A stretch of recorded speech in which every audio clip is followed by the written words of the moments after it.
अब तो हद ही हो गई। जब लोकसभा के चुनाव में उन्होंने कहा कि हम संविधान बदलना चाहते हैं, 400 पार चाहिए, नहीं दिया। समानता और धर्मनिरपेक्षता हमारे संविधान से ही हटना चाहिए, यानी समानता आनी नहीं चाहिए। अडानी और अंबानी ही केवल इस देश में उद्योग करने के लिए बने हुए। देखिए, जब से मोदी जी इस देश में प्रधानमंत्री करके आए, उसके बाद में जितनी भी संस्थाएं हैं उनका दुरुपयोग कर रहे हैं। जो जनता से वादे किए वो पूरे कर नहीं रहे हैं। और अब तो हद ही हो गई। जब लोकसभा के चुनाव में उन्होंने कहा कि हम संविधान बदलना चाहते हैं, 400 पार चाहिए, नहीं दिया। अब तो संवैधानिक पद पे बैठे हुए लोगों से ये कहलवा रहे हैं, जो आरएसएस के माध्यम से, कि समानता और धर्मनिरपेक्षता हमारे संविधान से ही हटना चाहिए, यानी समानता आनी नहीं चाहिए। अडानी और अंबानी ही केवल इस देश में उद्योग करने के लिए बने हुए हैं, बाकी लोगों का कोई अधिकार इस देश में नहीं है। और जिन लोगों ने इस संविधान की प्रतियों को फाड़ा, आरक्षण के ऊपर बार बार सवाल उठाए, वो लोग बाग इस तरीके से डबल इंजन की सरकार चला रहे हैं कि आज कोई भी सुरक्षित नहीं है। बलात्कार की घटनाएं देख लीजिए, माफिया की घटनाएं देख लीजिए, जो विकास का हाल आप देख रहे हैं। मैं आया हूं अभी यहाँ पाटन के आसपास में, कोई आ ही नहीं सकता इन सड़कों के ऊपर से। जो हमारे समय में स्वीकृत सड़कें थी, उनका 1.5 साल में काम नहीं करा पाए। पंचायत चुनाव नहीं करवा रहे हैं, नगर निकाय के चुनाव नहीं करवा रहे हैं, और 1.5 साल से भरतपुर में जिला परिषद का पद खाली पड़ा है। 1.25 साल से आपका गंगानगर में जिला प्रमुख का चुनाव नहीं करवा पा रहे हैं। थोते भाषण देते हैं, कभी यमुना जल की बात कर लेते हैं, कभी ERCP की बात कर लेते हैं, कभी किसी की बात कर लेते हैं।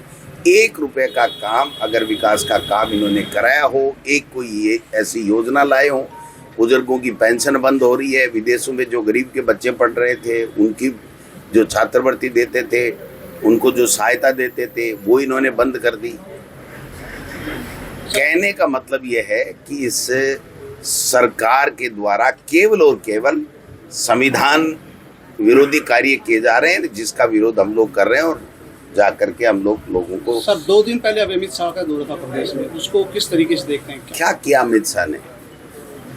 वो तो इनकी रिव्यू करने आया था कि हमने जो पर्चियां भेजी थी उसमें दम है कि नहीं है, और वो देख लिया। एक अमित शाह का दौरा पहले यहाँ आपके कोटपुतली भी हुआ, एक IPS और 100-150 पुलिस वालों ने उसका दौरा करा दिया। और अब की बार पता नहीं क्या हुआ, 4000 पुलिस और 15 IPS। और देखिए क्या गए, हमने SIT गठित कर दी। अरे आपने तो SIT गठित किया, हमने तो उम्र कैद की सजा कर दी पेपर लीक वालों को, और 700 के लगभग हमने पकड़े थे। आपने 200 लोगों को, अगर कोई बचे हुए थे उनको पकड़ लिया तो कौन सा तीर मार गया? बच्चों के लिए नौकरी की बात तो आप कर नहीं रहे हो। आप बताइए कि 1.25 लाख टीचर के पद खाली हैं, कहाँ इन्होंने कहाँ भर्ती किया? बताइए।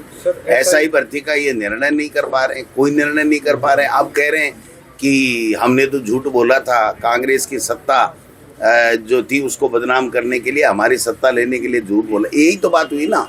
जो आदमी अपनी बात पे कायम नहीं है, वो जनता का क्या भला करेगा? सर, आपको 5 सर्वेक्षण की कल रिपोर्ट आई है, और उसको लेकर के जिस तरह के दावे किए गए राजस्थान को लेकर, और आप खुद देख रहे हैं कि ना सड़कें ठीक है, ना सफाई, ना स्वच्छता, इसको लेकर क्या? ये केवल डायलॉग के मास्टर हैं, इनको डायलॉग आते हैं, इसके अलावा कुछ नहीं आता। न खाऊंगा, न खाने दूंगा, देश नहीं बिकने दूंगा, एक सर आएगा तो 10 सर ले जाऊंगा, है लेके आऊंगा, और लव लेटर नहीं लिखूंगा, मैं युद्ध कर दूंगा। इस पे कर दो। वो ट्रम्प तो रोजाना तुम्हारी मिट्टी पलीत कर रहा है। आज भी कह रहा है 5 जेट विमान गिर गए, किसके गिर गए मैं नहीं बताऊंगा, और वो अगले इंटरव्यू में बता भी देगा किसके गिर गए। 5 साल आपको प्रदेश अध्यक्ष के तौर पर हो गए, और आपने अभी बयान दिया था कि कुछ MLA थानेदार की कुर्सी पर बैठकर समाज को बांटने का काम कर रहे हैं, उस पर क्या कहेंगे? देख लो, तो रोजाना ही हो रहा है, ये तो नौटंकी। वो तो क्या, उसकी क्या बात करनी है? तो गलती से MLA बन गया है। MLA लाइक है क्या? MLA की बात है क्या उसमें? कोई चर्चा कोई ढंग की कोई चर्चा करता है क्या? हिंदू मुस्लिम की बात करता है? किसी की कुर्सी बैठ जाता है, रात को 1:30 बजे थाने में जाकर के घूमने लग जाता है, ये शौचालय देखने लग जाता है, अपना वीडियो खुद ही बना लेता है। वो उनकी बात नहीं करता मैं। सर, पर्ची को लेकर भी बयानबाजी जी? हुई है। पर्ची को लेकर बयानबाजी हुई है। गहलोत साहब ने कहा है कि बड़ी पर्ची आने वाली है, मुख्यमंत्री बदलने वाला है। अब देखो भाई, ये तो पर्ची फैल है, इसलिए सारे ही बोलेंगे। बीजेपी के लोग ही बोल रहे हैं कि जल्दी बदल रहे हैं, जल्दी बदल। किरोड़ी जी भी अंदर ही अंदर बातें कर रहे हैं कि होने वाला मेरा काम होने वाला। डबल इंजन की सरकार है, बावजूद उसके कांग्रेस को जिस तरह से विरोध करना चाहिए था, अभी तक सड़कों पे कांग्रेस उस लेवल पर नहीं आ रही है। क्या कुछ बड़ा करने का सोच रहे हैं? अब भाई साहब, विपक्ष तो सड़कों पे ही होता है, राज में लाने की वापस बात नहीं। क्योंकि हमारी योजनाएं देख लो और इनकी योजनाएं देख लो, हमारा विकास देख लो, इनका विकास देख लो, हमारी जो सबको साथ लेकर के जो नीति है उसको देख लो, विचारधारा को देख लो, और इनकी तोड़ने की बांटने की विचारधारा को देख लो। इसलिए सड़कों पे तो संघर्ष करेंगे ही करेंगे, कर भी रहे हैं। आप रोजाना हम जाते हैं, जन जागरण अभियान है, यही तो आंदोलन होते हैं और क्या होता है आप बताइए। हमने सारे के सारे जिलों में आंदोलन किए। नहीं सर, कोटपुतली जिले में आपकी कांग्रेस फेल है, किसी भी प्रकार से मतलब था कहने का सर। विपक्ष काम नहीं कर रहा है। कोटपुतली की बद से बदतर हालत है, हमने खबरों के माध्यम से दिखाया देखो भाई, हमने जिस कांग्रेस को पाड़ा वो कांग्रेस तो बग गई है। तो अब आप ही कांग्रेस हो हमारी, तो आप सब लोग मिलकर के, आज सब मिलकर के जो कांग्रेस करोगे वो मजबूत होगी और आने वाले समय में कांग्रेस का यहाँ विधायक होगा।